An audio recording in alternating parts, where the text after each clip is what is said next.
Oh, actually, it looks like it's in there already. Okay. So you want to pause that? In the year 2021, everyone records everything. But in the year 2004, that was sci-fi. I feel like maybe a few less things are recorded now, By you. unless you have like I don't know, cameras in your house, which maybe you do. And But you have not been around many Gen Zers. They record everything. okay, good point. Yeah, we record everything these days. We have our little tracking devices in our pockets here, right? Surveying. Yep. I've had a conversation on the phone and then got ads for it the next day. So Yeah. without Well, touching that's one anything. way in which George Orwell's 1984 got something wrong. Big Brother didn't kick down our doors and install surveillance equipment. We did it ourselves. I Yep. keep it in my pocket because it's convenient. Although I did get a weird leg infection a few years ago. Maybe that's because of the phone. Ooh. Oh, is that a phone in your pocket or are you just happy to see me? That's right. It's an infection in my pocket. And Matt, who are we happy to see today? It's Ken Ammi coming back. You're pretty much almost a regular here, writer of transhumanist, occultist, interesting books. You can go in deep rabbit holes with Ken's books. So thanks for joining us again. Thanks for having me. So I didn't know this film existed. I think See, I was gonna just let me pause a sec. That's one thing I love is to introduce sci-fi nerds to some movie they've never heard of before. right. And I realized I probably would have, but this was 2004, which is the year I first came to Japan.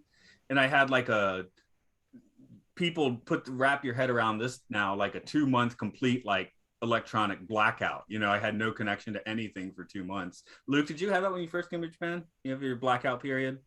Somewhat, but Wi-Fi was very prevalent. So Oh, okay. When I was at my hostel or whatever, I had it. Yeah, this was 2004. So But when I went, Wi-Fi. I did go and stay on a farm for like just under a month, and I had zero Wi-Fi, zero connection to any electronics then. Yeah, so I just lived in the mountains, wrote a book, picked vegetables. It was great.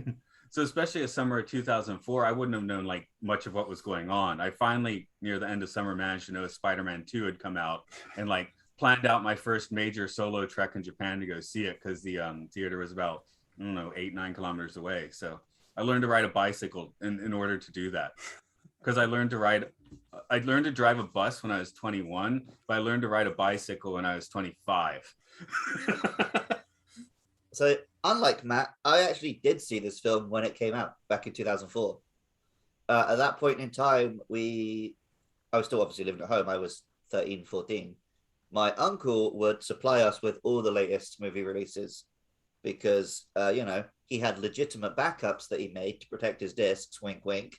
So basically, we were watching any sort of sci-fi or action movie that came out at that time. So no matter how obscure, if it was in the blockbuster, we probably had a copy in one of our big binders full of labeled with a pen discs. So I remember it. I remember the concept very well, but none of the beats of the film, which I think speaks to this film's strengths and weaknesses. Yeah, very high concept. For me, this is the kind of film I would have seen if I wasn't in that weird period, because I even went to see like Sim 1, right? Of course, Gattaca, that's a great one that we haven't gotten to yet. Other films like that, I would go out to see the high concept sci-fis. This just happened to be in the window where I didn't. Right. Deja Vu wasn't too long after this. And I did see that in the theater. So is that the Denzel Washington one? That's right, where he's time traveling. So Ken, you brought this one our way. So obviously it's piqued your interest in a certain way. Now, I probably watched this when I discovered it, which was just a couple of years ago. And it's not, well, I find that it's just within the Robin Williams genre. This one is virtually unknown, right? I mean, if you say Final Cut Robin Williams, most people just do not recognize this movie as being one in which he starred. And I would imagine, I'm pretty sure I ran across it just when I was researching transhumanism and then figuring out that, well, I think I want to do a book of movies on transhumanist themes, and just happened to run across this one on some or another list and was really shocked. Like, this is a Robin Williams movie? What? No, never heard of this. But yeah, I think it had a lot going for it thematically in terms of the potential that this sort of high tech would have on the world. Well, think of it just being just before the, Facebook really didn't get liftoff until 2 or 3 years later. And do we have MySpace in 2000? We had MySpace already, I guess. And yeah. It's also the fact that we had the phones, but not the smartphones where it's so easy to just open your camera. Right, we had the flip phones. Yeah, again, that first time I was in Japan, I would have to go to the the NTT office where they had computers you could use, or the public library, and do it from there. We didn't have the mobile stuff, and I didn't have a phone at all for the first few months. So, and thank God, when I was younger, we didn't have any such devices, because I would hate to see what I would have recorded and posted back in the day. That. Yeah, you can see a bunch of dumb shit I made when I was in my teens. I still stand by some of it. I think it's great.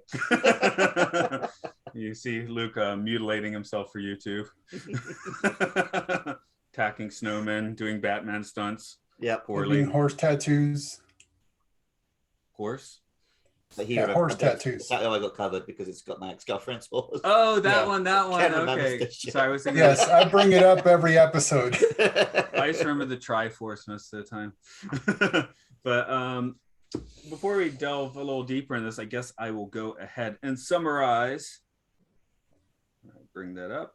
Okay, so the story. Alan Hackman's childhood trauma is accidentally leading another child, Lewis, to an abandoned warehouse death at age 10. He's now 51 and a cutter, a person who edits the life of the recently deceased.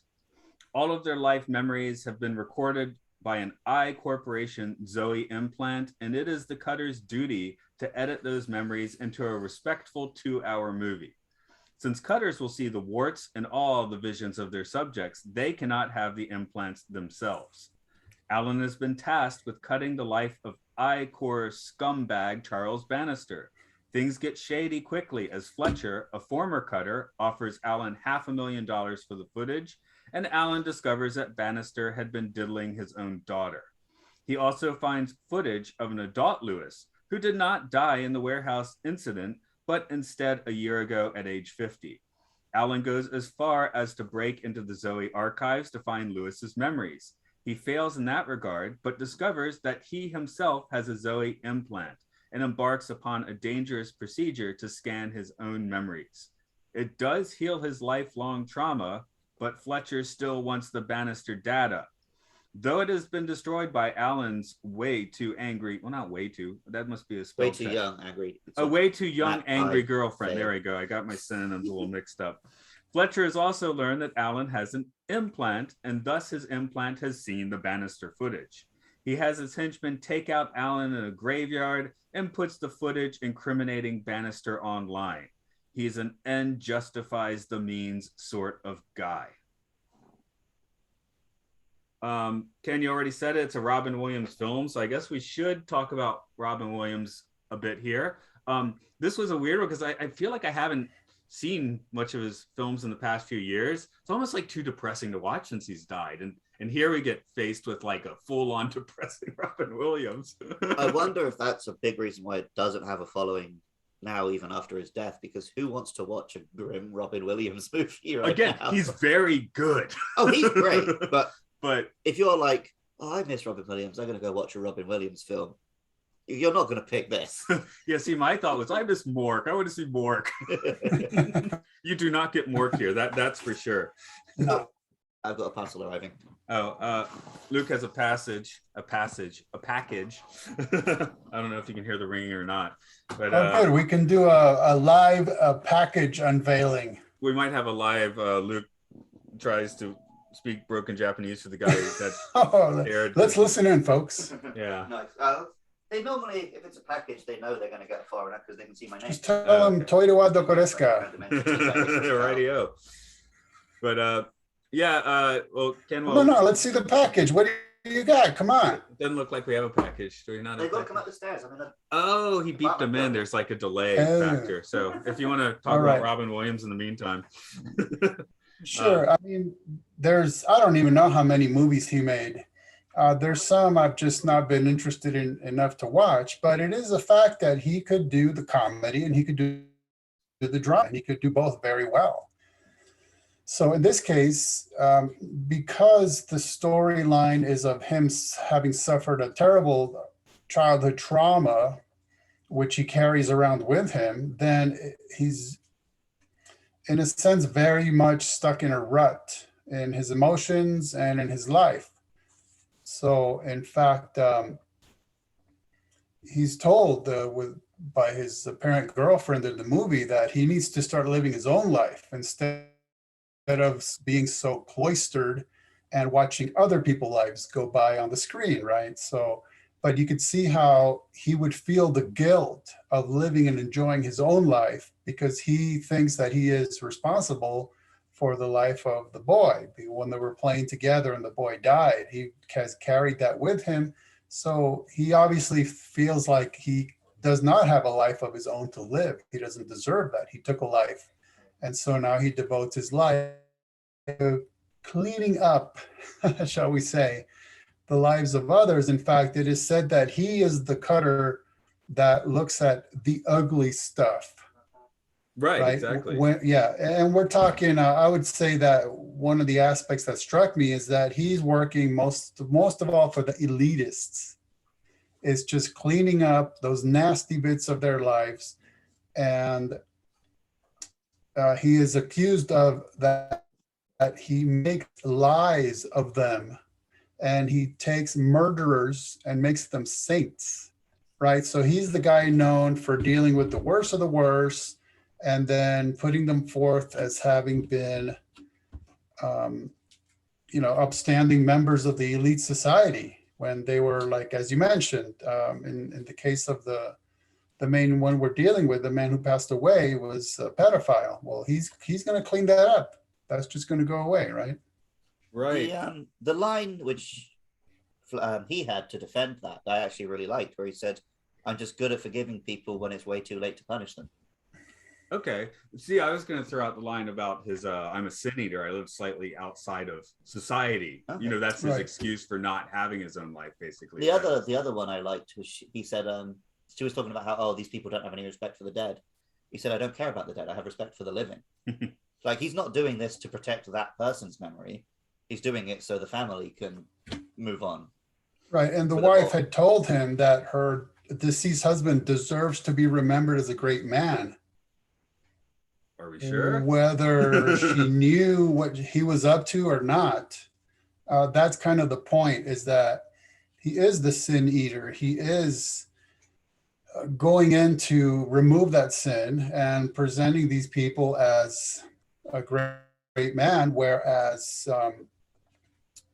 so the point of the implant is that obviously you would literally see everything that they saw through their eyes and hear everything they heard through their ears.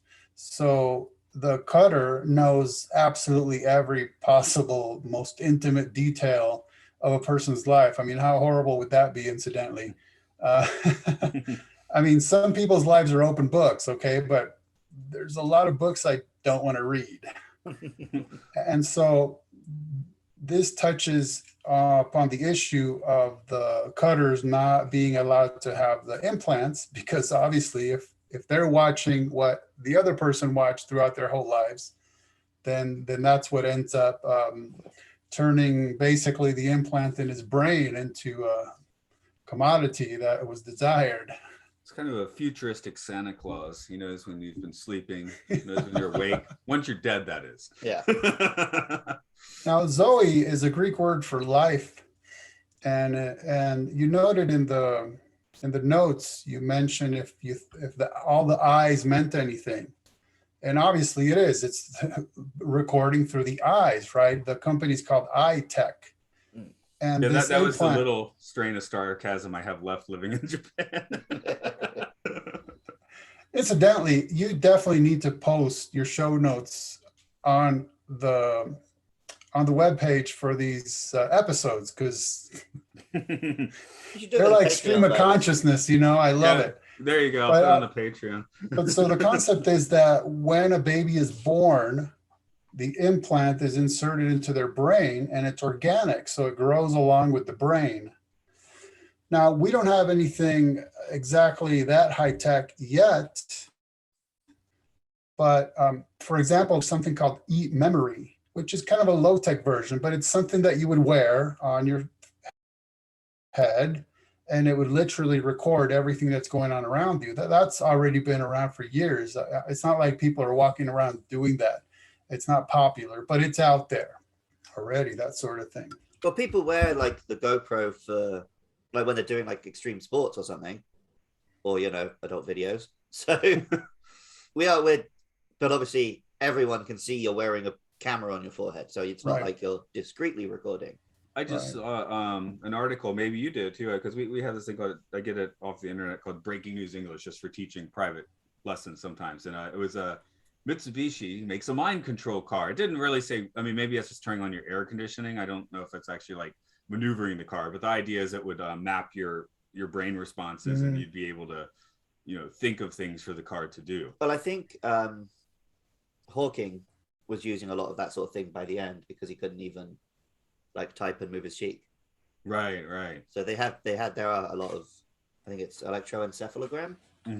It's getting pretty decent even 10, 15 years ago. And I remember in the movie Firefox with Clint Eastwood, he was tasked to go to Russia and steal a super high-tech secret airplane that was controlled by thoughts. But since the Russians built it, he had to think in Russian in order to get the plane to do what he wanted it to do. I hope you watched The Clockwork Orange. Learned his Russian by osmosis. Yeah. Of course, Jesus is in this movie. Yeah. So I was watching it. The only thing I remember about this film were the vague elements of the plot and Robin Williams himself. So when I'm watching the opening credits and it says Jim Caviezel, I'm like, oh, okay, I'm in for a ride. Do you know much about this dude? Not a whole lot. I actually was letting you say the name because I don't think I've ever heard it. So obviously he did Passion of the Christ. He then went on to do this TV show. I think it's Person of Interest. Right. Which is very much in keeping with this movie. It's all about super secret high tech. Yeah, it's about like they have an algorithm that identifies criminals or whatever, and he gets to them. But turns out the dude is batshit insane. How so? Like on set, he would just be like, he claims to be this super Christian guy, but then he demanding more and more and more violent scenes all the time, to the point they had to just write the show around him never getting to do any fights or stunts, because he would just like punching and throttling co-stars and crashing cars and shit constantly. And now he's super all in on the like QAnon children of Dreamacram foaming shit. And he's making a based on a true story movie about the guy who apparently shut down the underground child trafficking rings that was collecting children for Hillary Clinton to eat their blood or whatever. At least it's shut down then. Now, the one thing I definitely did not like about this movie was his fake beard. Yeah. No, he just wanted to grab the edge and wanted to rip right off. Come on. How long could it possibly take to grow a beard that they would have to do that? He looked, because of the shit beard, he looked so much like the guy in the first Die Hard. You know, the like crap co-worker you're just waiting for them to kill? It's the same like 80s, 90s, I think I'm a hotshot, shit-eating grin beard that you just ate. Also, he's just not a great actor. I mean, like fine. Every line felt like he was reading it off the cue. I thought he was fine as, you know, the somewhat nefarious presence. But maybe it's just that no one's going to look great when all of their scenes are just them and Robin Williams, right? Stealing show. Yeah, you could have nuanced it a little more, because he did come across as basically nefarious. But he also had a lot of exposition, right? So there are not many actors who are good at making that stuff work. Mira Sorvino basically shows up as the woman, which yeah, the little twist where it turned out that he'd discovered her because he'd previously seen her in someone else's memories was right. Her deceased boyfriend. Yeah, a nice part of the the concept. That's Facebook. But she working herself now. didn't get to do very much, right? Yeah. Well, she destroyed the Bannister data, but and his whole system actually. Let's talk about that system for a minute. You mentioned the hipster keyboard, and that you would want a wooden keyboard. And yeah, I like the computer equipment because it was somewhat toned down, a little retro, and maybe reductionist steampunk, I would call it, because steampunk can get very elaborate, but this was more just reductionist, like the keys themselves and the whole setup were made of wood. So that was very, organic. And it's very simplistic too, right? So in sci-fi movies, they either tend to go way where everything has little knobs and flashing buttons and there's 1,000 of them, or just very minimalistic. And I like the look of the equipment in this movie. I actually think it rang very true, because if this was a real service, and like, your grandfather had passed away and you wanted this guy to make this video, you wouldn't want it to be some hipster looking kid on his iMac, right? You want it to be like, here's this calming older guy, he's going to sit down at this wooden, very traditional looking machine and he's going to do something. It feels like if this is a big part of like the funeral process, you want it to be a very wooden, traditional, organic looking piece of kit. Well, they gave him a very not mortician, but funeral home sort of vibe, right? Yeah. I mean, from the start, like he talks, it's like the scene, The Big Lebowski, where how we the guy with trying to be as professional as he can as water screams at him. But I'm actually not quite sure I want a wooden keyboard because I got a splinter a few weeks ago, and now it's still a bump. So yeah, that was from an old Japanese house. So yeah. No, what I want is, like my Nintendo 3DS, just wood effect, but it's actually plastic. But yeah, I don't think I want to be stabbing bits of wood with my, especially when you type like I do. I only use my forefingers. I never learned how to type. This might just be there on the wood. Though, I play guitar, so I'm quite interested in what wood goes into what guitars and what I'm playing. And, when I've screwed up enough times, I'll just like inspect the grain of the wood on the guitar. Sometimes it's fun, right? It's a meditation. Yeah, most of my life has been spent worrying what wood goes where. Right. But something I just noticed, I looked at like a couple user reviews on IMDb, and someone mentioned like, it's not so much of a future thing as a parallel reality thing, because it's basically today. I mean, these implants have been going for at least 60 years, right? So yeah, a lot of these, now I've noticed this more in sort of the past 30 years, where if you have a very high concept sci-fi like this, it's the only sci-fi element in the film. Yeah, Gattaca in Time definitely do that. Whereas when we watch more of like the 70s sci-fi we've been watching, they'll have their main high concept, but they also build a full sci-fi world around it. Well, we just did Soylent Green, where they pretty much did not. But no, but it wasn't just about the Soylent. There was also all these other elements of this world, whether it's overpopulated. Okay, there were a lot of changes, of course. Whereas here, it's very much where we live.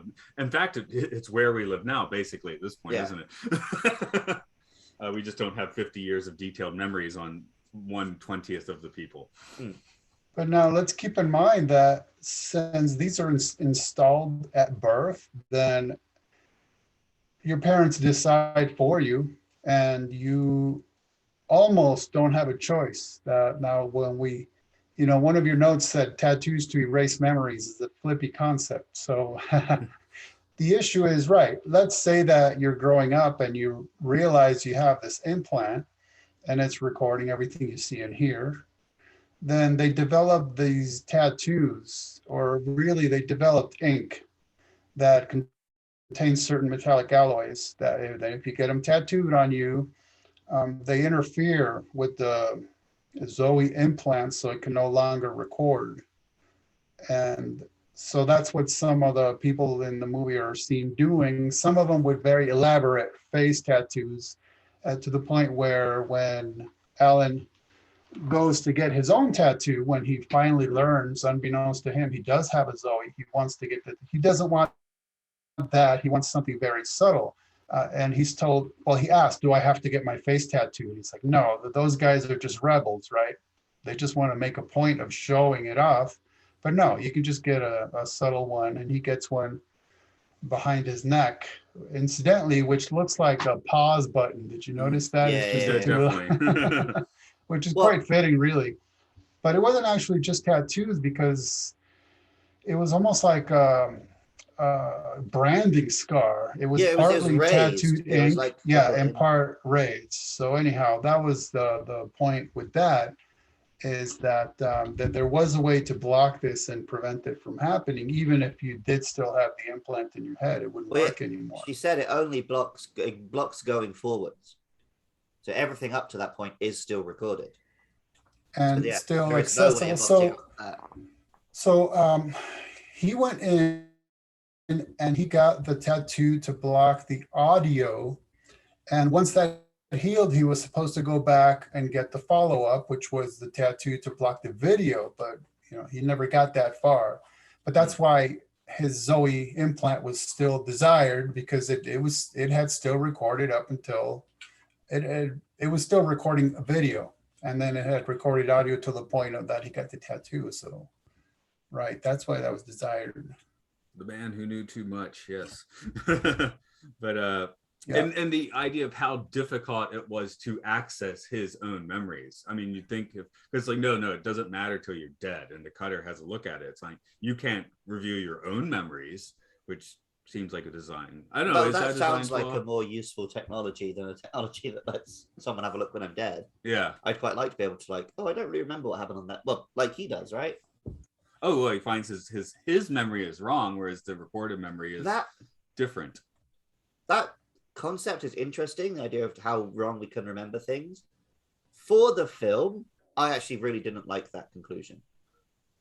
Of course, that's a 10-year-old's memory as well. Yeah, but it reminds me a lot of science fiction, a lot of time travel films. They use the time travel to basically just erase whatever the problem was. Yeah, which I find is just quite cheap storytelling. Let's elucidate that just for a second. So the movie begins with a little boy, Alan, making a brand new friend because he's off somewhere he doesn't actually live. They were vacationing or whatever. And so they go into this abandoned factory, and they're crawling across a board over an open space. And Alan's kind of being a pushy little tough guy brat. So the kid follows him, even though he doesn't really want to, but we'll be boys. And he ends up falling, and you see like a just stream of blood pooling on the floor. And Alan goes down there to look at the kid, and he said, okay, I mean, this is just a bloody mess. The kid's dead. I'm out of here. And then he leaves town.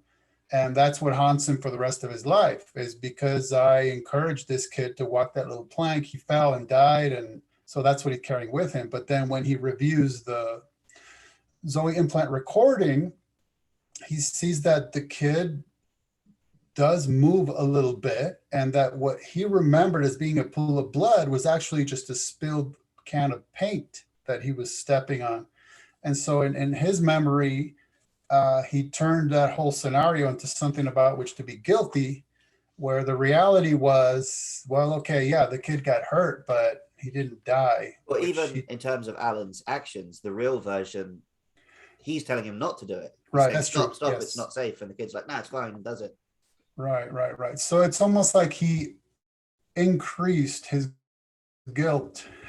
he increased the part that he played in it, just out of the guilt he felt for it. But that's one thing people do, right? Like you blame yourself for things. It's like, well, actually, other people make their own decisions. Like, yeah. But now another aspect of it. So this was a case of the Zoe revealing the true memory in place of the faulty. Okay, the true recording in place of the faulty memory. But there are certain instances, however rare, where there's a defect in the Zoe implant, and it can't discern between the reality of what a person's looking at or listening to versus their dreams, for example. So it's recording dreams, and then it becomes like a totally surrealistic recording. So that's an interesting aspect too, which touches upon the real life concerns with hypnosis, is what made me think of, is that people talk about that, how, well, how can you guarantee that a patient undergoing hypnosis is actually recalling memories and not fantasies or dreams or desires or whatever it may be? So that's actually a real life issue. No, what it made me think of is I have a few like kind of thumbtack memories, you know, things that where I can remember in quite detail, of course. I guess we all do, but one of them is in the first grade, a large collection of bushes outside of the school, and going in with their friends and, you know, playing and deciding it was a spaceship. And my memories have an amber-hued spaceship inside. So I'm like, what would Zoe see? Because my memory is firmly spaceship. I know it's just a bush. So. Yeah. Right. And in fact, there was a odd little scene I didn't quite understand, where it's at the very beginning, where somebody is watching their brother's ReMemory, and he says, wow, was that really the color of that boat? Because I remember it being green, but it wasn't green in the recording. But Alan tells him, well, maybe it was green. Well, wait a minute, but the recording showed that it wasn't green. It's just there is the way, like, none of us could know how someone else sees colors. Yeah, there's the idea of the consensus reality idea, where we all come into a room and there's a chair there, but we're all actually in our own reality. So the chair may be a little different from perspective to perspective. His brother's eyes saw red, but this other guy's eyes might have seen green. Like the couple of years back, there was that dress that everyone was talking about on the internet. Is it white and gold or blue and black? Yeah. It was. What team were you, by the way? I saw it on different monitors and saw both colors. So I have no idea. I'm going to second that, actually, because I went first. I was like, oh, I see this one, and then someone said, what about? Well, I saw different. Look at this. I'm like, oh yeah, it is different on your phone. Yeah, it's different screens, right? Like, now, the only thing I could really make of that scene is that it was foreshadowing the latter part of the movie, because you had a case of a recording showing one thing and a memory showing a different thing, right? Oh, well, maybe it really was green, like it was in your memory. Whereas in the case of Alan, that gets flipped upside down. It really wasn't like you think it was in your memory. The recording shows what it actually was. Well, it gets to what is the recording. You just said flipped upside down. So if it's just the optic nerve, we got to flip all of the recordings anyway, right? Because your brain has to flip everything back. Or are we getting the brain signals, which would account for the dreams and, you know, the sheeple going into the hotel and all that sort of thing. Or maybe there really were sheep going into the hotel. I mean, you know. In somebody's reality, yeah. Well, maybe not the fish. Yeah, maybe not the fish outside the car window, but hey. My secondary school, our head teacher was Welsh. So I think on more than one occasion, kids on their final day of school did put sheep in his office.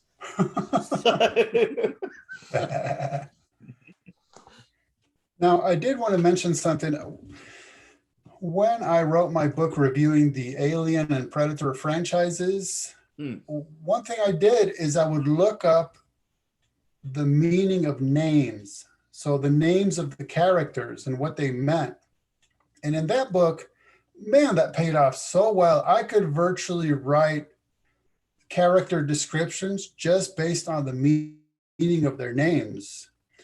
And I've kept that up. So for instance, my latest series that I'm writing about movies with UFO and alien themes, I'm still doing that. It doesn't always pay off so well, but that's something I still pay attention to. So for example, in this case, I thought it was ironic that the cutter's last name is Hackman. Yeah, that was not subtle. A little bit on the nose.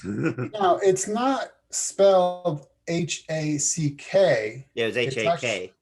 Yeah, but still, right? Hack and Alan Hackman with just the H-A-K-M-A-N means precious shopkeeper, which means nothing in this case, or it's just kind of talking about how he's the one who is keeping the shop in terms of I'm kind of just stretching here. The precious memories, right? But right, he's turning memories, often horrible ones into precious ones because he's cleaning them up, right? So he's keeping the shop. And in fact, one scene I found very emotive and man, it was just kind of painful. Okay, is when the little girl, the daughter, who has been abused by her father,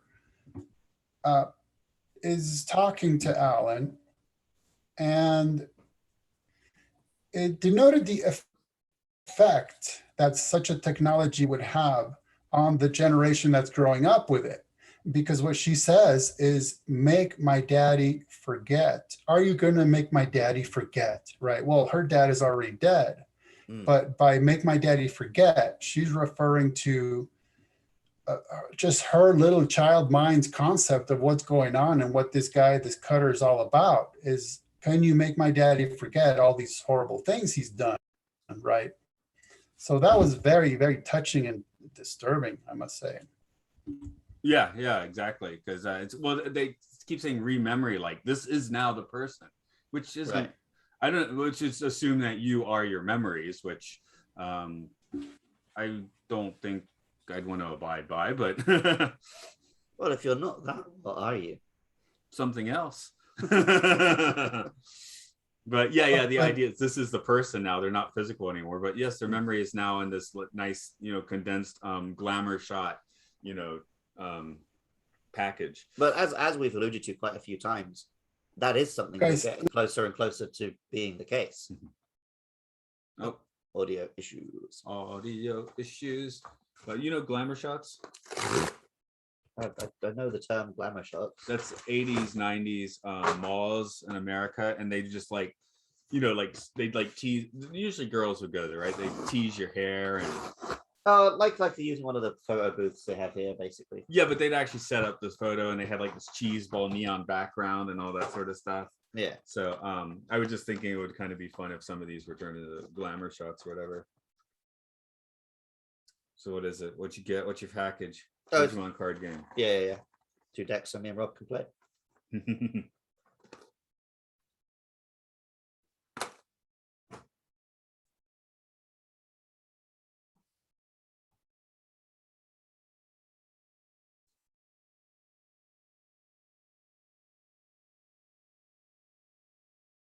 You're turned off. Yeah, you gotta unmute. Me. Okay. Okay. You hear us okay?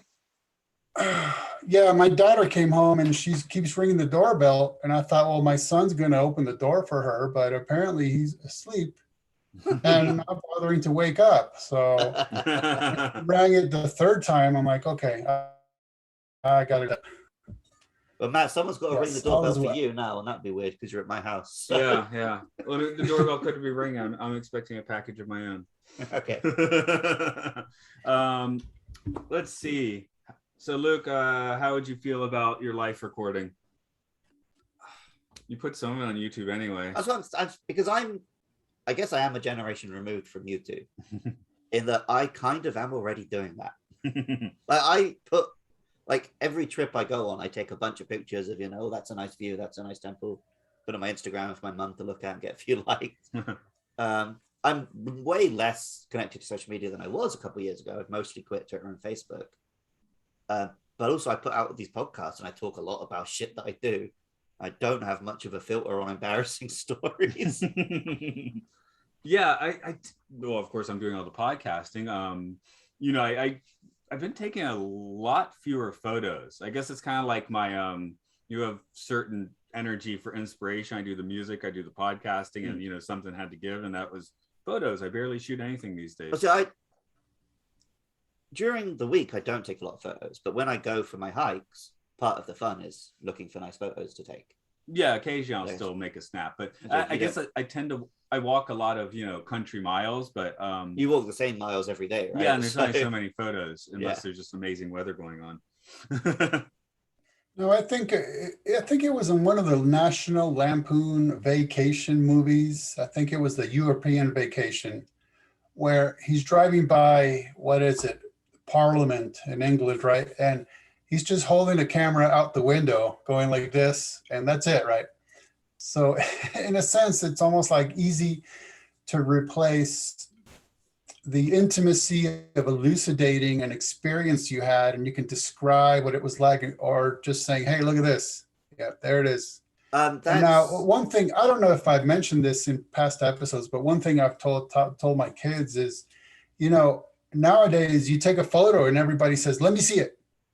Whereas a few years ago, let me see it meant, okay, wait for who knows, weeks or months until I finish the roll. Yeah. Then when I'm done with the roll, I'm going to take it to the store, and it'll take them like a week to develop it. So maybe a month or two later, then you can see you can see the photo. Yeah. One of the trippiest things I have is I went to this hostel in the forest in Georgia with my girlfriend at the time, and we forgot a camera. I think we were using disposables, and we have one. It was actually like expired film, like several years, but I used it, and when we got the photos back, it looked like our little trip taken in the year 2000 came directly from 1974, which was awesome. That is fun. I was going to say that too. Once you've waited a couple months to see the photo, if it's terrible, that's it. Yeah, tough. But what you're talking about with the National Lampoon thing is very true in Japan. If I ever go to like any sort of historical building or a waterfall or anywhere beautiful, I stop, I take 10 minutes, take it in, enjoy a little stroll around it, then I take my pictures. But you see these Japanese families turn up, picture, go. And when I've been out with my Japanese friends, that's all they want to do, and I'm like, I kind of want to stay here and enjoy it for a bit. Yes. Now, one time I was not too long ago, because I still have a 35 millimeter camera. I was out taking some awesome photos to this city, and we went to a city up north, man, some beautiful pictures. I'm like, okay, I think I'm out of film now. Let me rewind it. I opened it up. There was no film in it. That happens from time to time. I went to Disneyland and that happened. So, because I had this, it was like a Soviet camera. It's like a Lomo. So one of the lenses is weird. Everything comes out like saturated and contrasty, kind of cool looking. But then you could also, it would shoot again if you didn't advance the film. So you could shoot as many images as you wanted. Like exposures, right? Right, or triple. Multiple exposures, yeah. You could take as many as you wanted. Yeah. So I still have it somewhere. And I still have an undeveloped roll from it, which will probably look like it's from 1963. Wow. I would have finished that roll probably 10 years ago. But I do just shoot with my phone now, but so because I did see this film, 15 years ago, I actually have many times caught myself thinking, if something's happened suddenly, I don't have time to take a picture, like an impressive animals across my, I've thought like, man, if only I was just recording my eyes. Yeah. So, which I definitely don't think Matt agrees with. No, I very rarely take landscape shots because I'm like, what I'm seeing is not going to translate to a flat image. Yes. No, it's probably a better photographer. Yes, there's times where I'm looking up at the sky at night and I think, wow, look at this, it's magnificent. Then you look at the photo and it's like all black with a white dot in the center. And it's like, it just can't capture the feeling and the tingling of your skin, cool wind and everything. It can't. That's why photography is an art. Yes. Like because everyone has a camera all the time these days, people don't realize that photography does take skill and talent and equipment. So people and there's think, genres why would I hire a there's the photographer. But see, there's a person who would be like, hey, I'm at a get together. Hey, everybody, stop what you're doing. Look over here, smile, and let me get a photo. So that's one kind of capturing the moment. And another would be everyone's doing something. I'm just going to capture whatever it just happens to be that they're doing. Which, by the way, that second genre is the one that I picked up from my dad. He was very much more of the style of I'm just here to capture what's happening. I'm not going to change the event unless, obviously there's times where you're going to say, okay, look at the camera and smile. But generally, I do prefer to just capture whatever is happening. Yeah, unfortunately, and unfortunately, now the phones are all made with that horrible clickety-clack sound. So everybody, you just took a picture. Like, can this thing just shut up? Can it do silently? They've had that in Japan for years, and the reason is because the amount of people who were taking surreptitious upskirt photos on trains. Oh, So unfortunately, that might be the reason back in the West, is just because when it's silent, you can take photos that people don't want you taking a bit too easily. That is worth mentioning. In the movie, everyone's memory, it's just audio and video. I mean, we are missing touch. We're missing, for me, I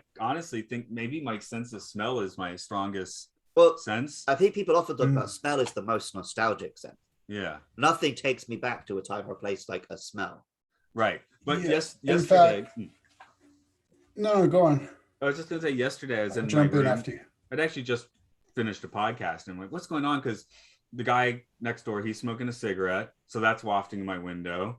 Someone was cutting grass. So that's wafting through my window. And then something, it's just a weird smell. And it turned out the missing element was my mother-in-law preparing garlic, on the first floor. And just the three of those, it was the most bizarre scent. But sorry, your point? I was just going to mention olfactory memories, which I find are pretty rare. But I've had a couple occasions where I smell something and I know there's absolutely no way that could be real. Okay, so for example, where I come from, we make a dessert called panqueques con dulce de leche. Okay, so I walked into my bedroom one day and I smelled that. And I know for a fact, nobody within 2,000 miles of me could possibly have been making that. It wasn't a real thing. It was just a memory, and it manifests as an aroma. It's really interesting and very rare, I found. Yeah, I was going to say, I don't know that I ever get that. Yeah. For me, I got, when I was a teenager, there's a guy, I rode around his car, and so he'd done something completely stupid the week before, and somehow had gotten a bunch of dirt in his car, which had been cleaned out, but it still smelled, his car smelled like dirt. And we were listening to Smashing Pumpkins' Gish. So anytime I hear that album now, that smell returns to me, right? So I think of the Smashing Pumpkins' Gish as dirt, or at least the smell of dirt. Dirt don't hurt. Yes, dirt don't hurt. But yeah, that's one that I've always found interesting, that just hearing if you know the album, it starts off with a little bass drum lick, and that drum will just boom, the smell comes right to mind. So now back to the movie, just to point out that, okay, we have childhood trauma affecting a life, and then coming to the realization that the memory was faulty, and the reality kind of alleviates Alan. He wasn't as guilty as he thought. He hadn't actually caused the death of the child. And so that's very much of a relief for him. But then you kind of switch gears to the intensity of that. Now he's in another predicament, because now he has a Zoe implant that someone wants to pull out of his brain. And so he's kind of settled his own trauma, and there's a release of that, but then he's kind of like, as the saying goes, out of the frying pan and into the fire. And one of your notes said some people are just worth more dead. And yeah. I thought, they say dead men tell no tales, but with this technology, that's not true. Well, the opposite is true, right? Dead men tell the best tales now. Outliving your usefulness, right? But yeah, so and now the Jim Caviezel character, he's very much of a very one-dimensional character, because we do find out he's been friends with Alan for years, and we kind of get a view into that when he himself is watching some of Alan's memories, look back when he didn't have that fake beard. So, and he's hanging out, he's buddying it up, and but we see him just when he's completely single-mindedly after the memories that he ends up realizing Alan possesses within his own head, and that's like his only focus, period. That is it, to the point where, as you said, he ends up, you said it in your notes, that he ends up chasing Alan across a graveyard with a gun, and he's ready to, I'm going to blow Alan away, just take his implant, but he doesn't do it. He doesn't. At the very end, he recognizes, okay, I can't do this. Unfortunately, he had hired a goon who is there also, and the goon's like, whatever, just blows him away. So I did have and a that's thought it. if That's that the was end a of Alan. strategy or mercy. I think it was a strategy of, I don't think I'm going to be able to go through with it, so I better make sure someone else is there. Right. I will. One complaint with this film, the guy they had as their like goon character had like an intimidation factor of 0. Yeah, He looked like a total dweebus. Like, oh, okay. I shouldn't say what I said. So he reminded me of But the he had a bass player from gun. Rock Band. Yeah, he had a gun. yeah, but prior to that, there are many scenes where he's meant to just be there to be like, I'm a tough guy. You know, Oh yeah, mess like with I'm me. gonna have this guy over there talk to you. It's like, sure, I'll talk to him. Why Yeah, not? okay. Does he want to throw hands? 'Cause Yeah. no problem. He did look like he just belonged in a dance club or something, you know. He would have been more at home. I don't think it was the same actor, but he kind of looked like the dude from that was in Mad Men. I'm not that familiar with Mad Men. Okay, that's fine. But no, when it comes down to it, I think because they emphasize that, I can't remember the character's name, the Jim Caviezel guy. Fletcher. Fletcher. Since they emphasize that Fletcher and Alan were friends, I do think he actually completely relented and he was not going to do it. And he didn't expect his goon to just go on with it. If he even knew that he was there. I The mean, I don't know goon's if actor actually is called Michael Fletcher, so that's confusing. Oh wow, that's wildly confusing. Yep. Now name wise, I'm just like, maybe that could be like I don't know, like a Fletcher Christian, you know, him and Bly were buddies till they weren't, and he burned the boat down and moved to Pitcairn Island. Let's see. Fletcher means arrow maker. Okay, that probably works better than. Oh yeah, he is making the weapon that's supposed to bring it all down. So Yeah. But you got to be on the nose with your names. They're on the nose enough with Hackman, right? Well, since we did Prometheus, I'm aware of how meaningful the names in the Alien franchise are. Do you want to make your correction? Oh yeah, I guess I do need to. When we were talking about Prometheus and we realized that, I thought one of the members of the audience told us that Sarah is the name of John the Baptist's mother in the Bible, but it's not. Sarah is the name of yeah, but a lot of the passages about Elizabeth were taken wholesale from Sarah. But I liked the idea that John Connor and Sarah Connor is a biblical thing, but it's not quite. Okay, that's interesting. So there's so many things. I think we've talked about them before, but then I don't quite remember if it was with you guys. And there's the problem of sometimes with podcast people, you think you've had a conversation and you just listen to it. Now, do you recognize the name within the context of The Matrix, Sophia Stewart? Oh, well, the whole Sophia thing, we got through that a little bit on the Truman Show, actually, where they have another Sophia. Yeah, no, the actual real life woman, Sophia Stewart. Mm-hmm. Okay, she's the one. The actress. Okay. No, not the actress. No, I think it's the answer to your question. We don't know. Okay. Yeah. Okay. Sophia Stewart, the real life person, is portrayed in the Matrix mythos as the Oracle. Okay. The prophetess, right? That's based on a real person.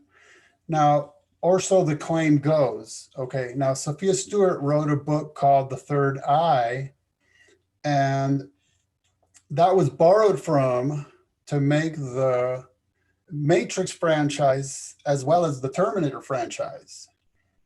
Okay. Now, what she claims is that the story came about. She claims to be an actual prophetess. Okay, whatever. That's what she claims. And she was envisioning what would it be like when Jesus returns in the future, right? And so she claims that the Matrix mythos and the Terminator mythos are actually one and the same. And it's her vision, whether real or imagined or just sci-fi, about what would that be like. So she said that John Connor, JC, Jesus Christ, right? That's supposed to be that story of him returning in the future, and then the machines coming after to destroy him. Whereas in the Matrix, we're dealing with Neo, which is, you can rearrange the letters to be the one, right? He's the one, and he's playing the same part. And she told me that even that's why the Terminator goes back in time, or whoever, the Terminator goes back in time naked. Everybody who goes back in time shows up naked because it's a representation of a new birth. And the Matrix, of course, being a reference to generation, right? The Matrix of the womb and all this stuff. For whatever it's worth, that's her actual explanation, is that both are one and the same.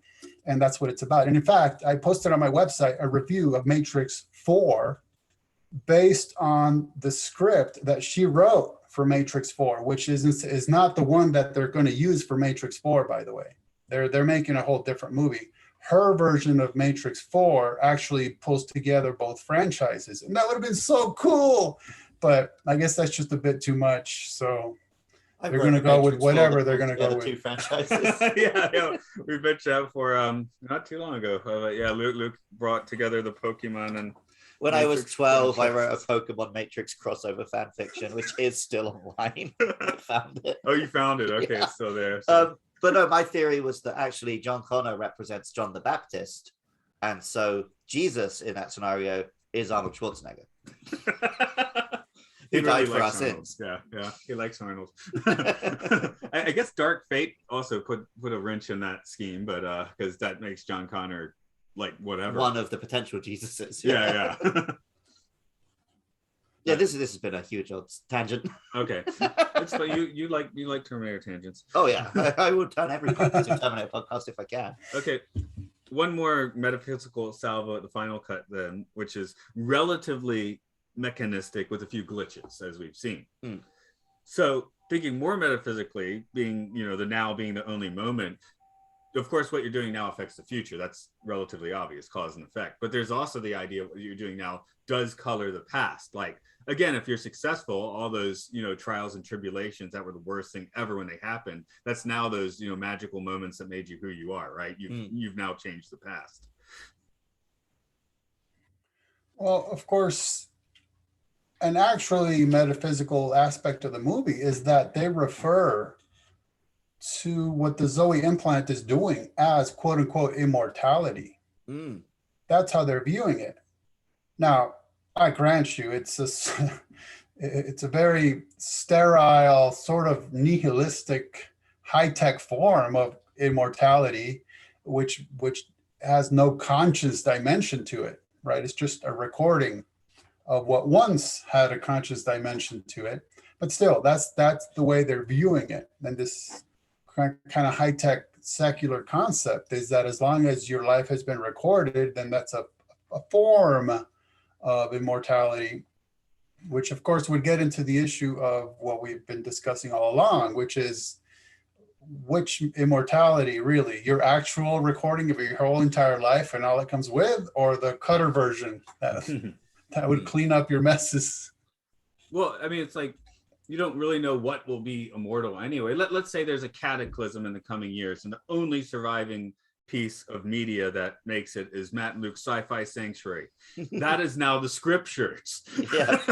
That's a link to the past. What we say is sacrosanct, Well, there's people throughout history, the idea of like, if I am remembered, that's my version of immortality.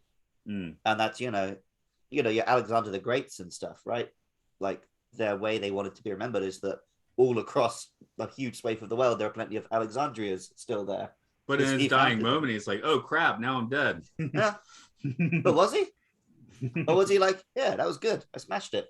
Nice. He apparently did spend some interesting nights in the pyramids or something. So yeah. Who knows what happened there. But go back to Arnold Schwarzenegger. When, God forbid, Arnold Schwarzenegger does finally, discard this mortal form and ascend, like, is he going to look back and be like, oh, well, everyone's going to forget about me in 5 years? No, he's going to think, okay, I'm going to live on forever in cinema and politics and bodybuilding. Like, leaving a legacy is the only way we can guarantee that we still exist after we're gone. We can believe other things, but it's the only one we can guarantee. So that's what I'm saying is, to call that existing is a category error, right? So, for example, Alexander the Great, who the average person might be able to state one single sentence about Alexander the Great. So that's not so great in terms of immortal existence, right? And what about all those people that have come and gone from life and nobody even has a single memory of them? So I'm saying it's just a different category. It is a futuristic, transhumanist, nihilistic, reductionist version of immortality, which equates to recording events, experiences. It always comes up, would you like upload your consciousness into a computer, which I've always no, I don't think I'm up for that. And then I was like, well, maybe I just make a copy of myself and put that there. I was like, the copy would be really pissed off at me, wouldn't he? Why'd you put me here? I don't want to be here. It's the copy. It also doesn't want to be there, right? Yeah. If I don't want to be there, it doesn't want to be there. I don't know, maybe it would be awesome and it'd be like, original me missing out. Yeah. Original me is missing out. Yeah, but so now that my original is dead and gone, I can finally live it up. in the computer. Yeah. But that I'm on record multiple times as saying I'm very happy to put my brain in a robot at the end. that was part of the series Caprica, which is the Battlestar Galactica prequel, was that this girl dies, but she had put all of her, she had so much social media and stuff like that. And before she died, she had actually created a copy of herself, right? So, and the copy just living on a flash drive, basically. So. Oh, what's interesting is the movie critic Roger Ebert. You guys recognize him? Oh yeah. Yeah, he ended up in a wheelchair and he was unable to speak anymore. Do you recall that? I didn't actually know that about him. No, because he still wrote reviews during that period. So, so what they did initially is they were using a computer program, much like Stephen Hawking, but he ended up using a British accent for the audio. Okay. Whereas Stephen Hawking was British and used an American accent. So.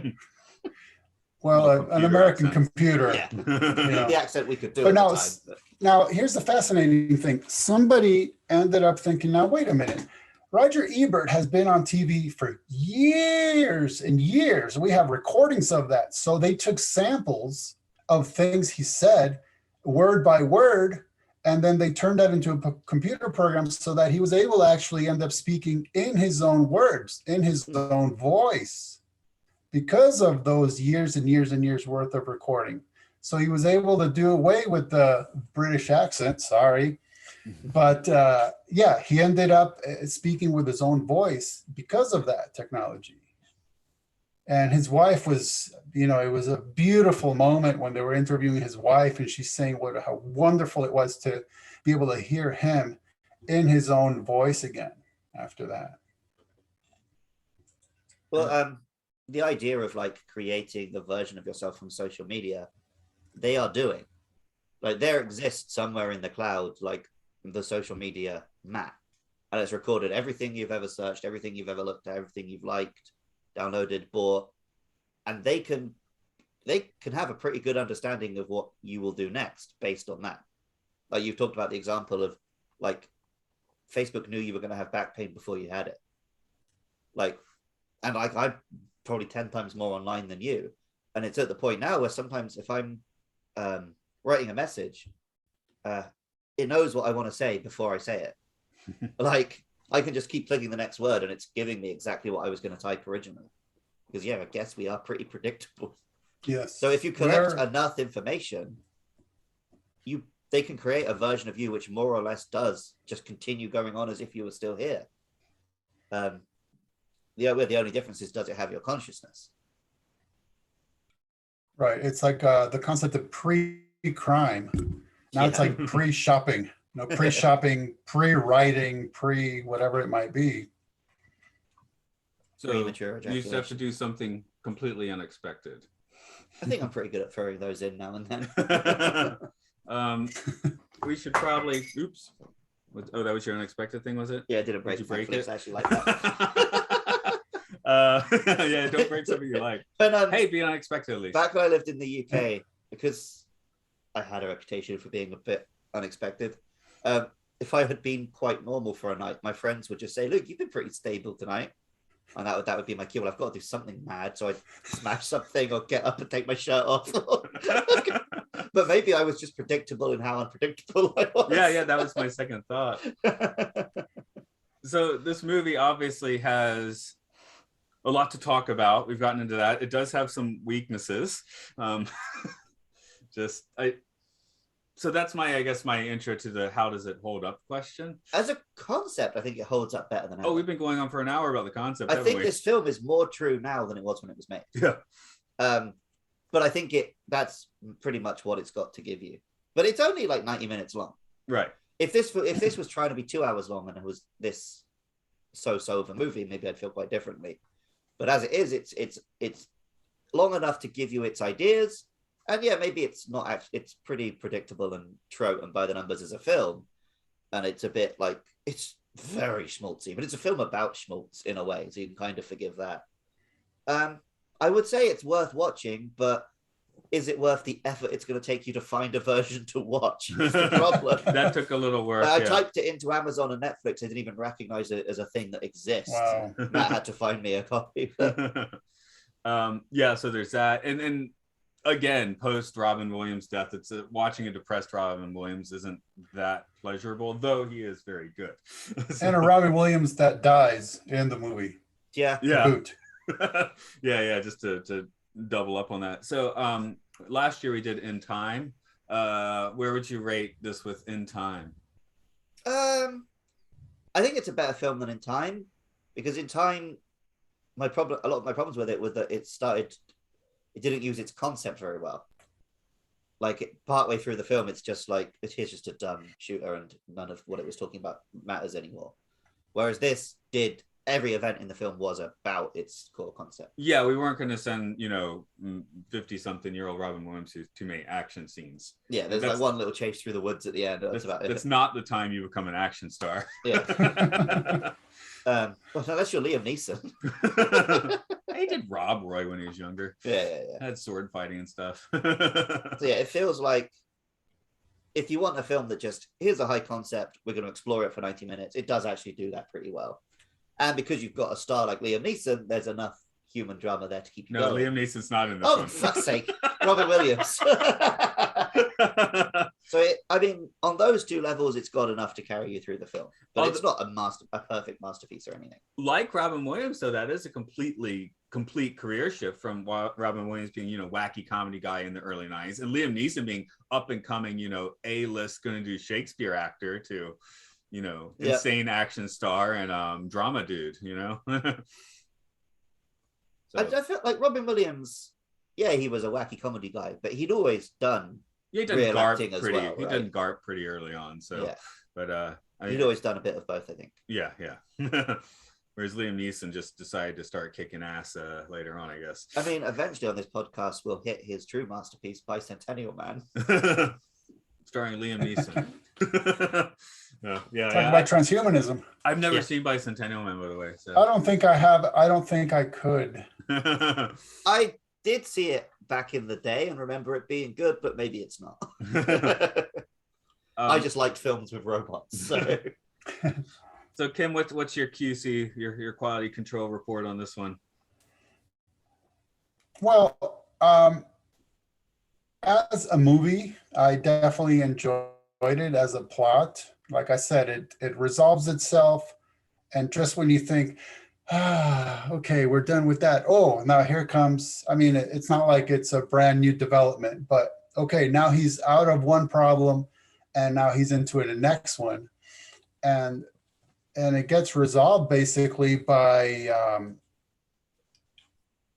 what happens to him is what he feared happened to that boy. He ends up dying, right? Right. Well, the boy's already died, hasn't he? I guess that's the other bug. He died as a 50-year-old man, not right, and he died as a young plot convenience. The director. I was just about to say we haven't been talking about the director or anyone, and I'm wondering. I looked his thing up. It looks like he didn't do much because this seems like if he had kept making movies, this would be like, you know, like that interesting early experiment, right? But right. It seems, let's see, Omar Naim, and right. Yeah, he hasn't really made anything since then. He like 2 movies since then. So yeah, this movie shows promise. Like you could see where this guy would eventually make some really good stuff, but I guess since this movie didn't really take much traction, he didn't. And it's too bad. I think it definitely deserves more attention on various levels. Well, like I said, I think if it had come out almost the exact same movie 10 years later, I think people would have talked about it more. Because maybe people would, but at the time when it released, people were like, no one would do that. Who wants to record their whole life? Whereas now it comes out and you're like, oh, right, everyone records their whole life. It was ahead of its time. I think it genuinely was, yeah. So I guess I like the look of it too. I do like the look of it. So I was noticing that the girlfriend refers to Alan's apartment as a dump, but the little bit we get to see of it, it's very clean cut. It's kind of sterile because he seems to have nothing like personal, like there's no photos of his parents or whatever, but still it's very chic. It's very minimalistic, and he's got his little setup equipment there. And I don't know why I think she refers to it as such, as a dump, because she views him as being so cloistered. Like essentially, unless he's out looking for her and meeting with the other cutters, which doesn't seem to happen that much anymore, he's pretty much just in there toiling away, watching other people live their lives. I think multiple characters say, right, that he doesn't have a life of his own anymore. He just lives other people's lives. So maybe she doesn't like the smell of rich mahogany. Or for example, there's the other cutter who has an assistant, and Alan insists, I don't work with anybody else. Right. It's a one-man thing. That's it. Well, I mean, I make music. I'm on my computer, it's like needling out stuff, working post-production. I certainly would not want an assistant on that. So yeah, a lot of times people are like, can I help you? And it's like, no, the only thing you can do is waste my time explaining to you how to do this. So yeah, I thought with him, the point was he doesn't have an assistant because his whole brand is he sees things that you don't want people to see. So it becomes a bigger ask if it's 2 people seeing these things you don't want people to see. Right. Yeah. I was gonna say when especially the smaller kids, 4 or 5-year-old kids help. In my head, I mean, I always accept it because they're trying to be nice, but it's the help that doesn't help. Yeah. Yeah, you can hinder me, sure. Now, I don't want to end the show without asking a question about something in the notes, okay? It says, I remember needing to open doors when teaching in the US.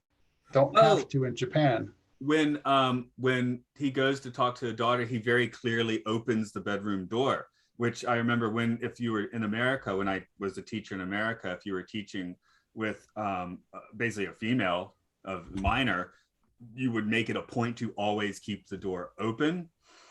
In Japan, we have plenty of private lessons. It's never an issue, but I remember needing to do that in America. And in Japan, I'm not really, I don't really need to. Yeah, I hadn't worked with children before I came to Japan, so I was very surprised at how they just want me to like play with them and they'll climb on my lap and we'll tickle them and stuff. And I was like, oh, that would be a big no-no in the UK. Yeah, and whereas here it's like, no, parents want to see that. They want to see that their child is having fun with you, sort of thing. Yeah, I actually had education training in university. That's what my degree actually is, and they were kind of like, as much as possible, don't make physical contact with students at all, even like little ones. Yeah, whereas here, like, parents will hand me the child. Sort of thing. Yeah, I've been a soccer coach, and just to do that, I had to have my criminal record to see if I had any, and then we're definitely told about it. Only do side hugs, and all that stuff is definitely in place. But tragic. That was basically just because I noticed him doing that. I was like, I used around 2004 is when I would have been doing that, because I would have been teaching environmental education, and that's a little bit before. That's when I did my student teaching, and that was always a point. If you're in the room with the female, especially, you leave the door open. So, but maybe it is one of these cases where we'd rather create a bazillion Byzantine rules that stop people doing natural things, rather than just like, hold the specific men accouable for the things they did. No, I didn't do it as stupid. I was just like, it was society wise, right? like, is it good that we've completely removed like having human contact from 8 hours of these children's days every day, rather than just be better at identifying people who shouldn't be in these jobs? And now we have them at their computer sometimes, which which I mean, obviously there are reasons for that, but it's got to play mind games with people, especially here. up. I feel like a lot of my kids don't get much attention at home, so they come to me and they get to have a hug and play catch with someone. It's like they're really excited about it. But now there's places all over the world where we're all into the social distancing thing. So kids are being taught to look at human beings as biohazardous, toxic, just straight up. Japan, we always do keep the distance, though the very small children were not, but the very small children anywhere will not. So even if I tell them to, they're not going to, right? They don't understand that. They're still going to pull my mask off because they think it's funny to laugh at my beards. Exactly. Because I shave randomly because I wear masks most of the time now. So because while I didn't have hair, I had to shave like once a month, and I enjoyed doing that. So now I'm like, well, no one can see me, so it's once a week now, basically. But I've taught them to just say, mask off, please, rather than come and rip it off my face themselves. They find it very, I guess they don't see many beards because Japanese men can't grow them. Occasionally. They can grow a Fu Manchu. Is that okay to say? I don't know. I think I was cancelled. Yeah. So this is the last Luke Alex Sci-Fi thing. I was saying we already got through Ming the Merciless, so yeah. Well, once at work they had a mustache march, and I won in the most disturbing category because I had a Fu Manchu. The night before, I formed it into a Fu Manchu, and I won. Nice. No, I was going around with a beard for about a month because, having done treatment last year, my hair was curly. And I was like, if I was clean shaven, I looked like someone that belonged on like a sex offender poster. So I was like kind of keeping a 5 o'clock shadow, so I didn't look quite that weird. Every 5 years or so, I give it a go to see how I look with a mustache. And I always look like a sex pest. So I guess I'm just not old enough to pull one off yet. But now that we've been busy canceling ourselves here, Ken, where can people, do you have any new books coming out? Actually, I did publish one just a couple of weeks ago. It is part 3 of Hollywood Aliens and UFOs.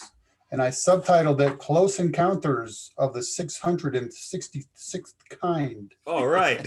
Nice. Well, that reminded me of first, please finish, and where can people get that? Oh, yeah. Well, just stop over truefreethinker.com and everything's right there for you.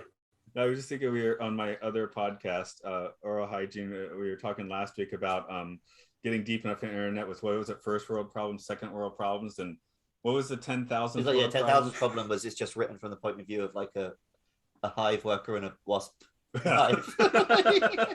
I'm wondering if the Close Encounter of the 666 times like that, but with more of the beast. Oh, like if Close Encounters of the third kind, you've already made contact with the alien. 666 times is like you're having an orgy with aliens from every galaxy in the universe. Just for that number, when I was growing up, my family's from Delaware, and Delaware, at least I assume they still have no sales tax. I don't know if they do, but near my aunt's place was a Friendly's restaurant with a $2.22 lunch, and I'm an only child, so every time we were about to go home, I'd be like, let's get the satanic breakfast, because we all three get the $2.22 breakfast. So because it was still the 90s, you can get breakfast that cheap. I was like, satanic breakfast. It is weird it was priced that way. And it's a conspiracy, it's a plot. Yeah, my conspiracy. I wanted a satanic breakfast, but and since it's there, I guess you didn't mention your website, right? The truefreethinker.com. Yeah, that's where you get the books. Okay, right. Okay, cool. Do our thing, I guess. So if you're listening to this in the year 2021, and you can support this podcast by going to patreon.com/podcastio-podcastius. Many thanks if you already support us, but we're just hovering at the level where we break even. So, if you want to keep this online, do maybe throw us a buck. And if you're listening to us many years from now, when this episode is played at our funerals, then please remember that I didn't love any of you. There we go. And maybe I'll put those show notes on Patreon. That's a good idea. Yeah. Yes, do it. I have all of them. So yeah, I don't do it. Do it. Okay. And that'll confuse the people calling your buddy in Scotland even more. Well, they understand this podcast. It's just they didn't have a clue what your other podcast was when it started showing up. Which is oral. I'm not plugging your podcast. Fuck you. I was going to say you just started saying it. That's oral hygiene if anyone's interested. So I already did our outro. So get out of here. What are you still doing here, listeners? We're done. Let's go. Cut. The final cut.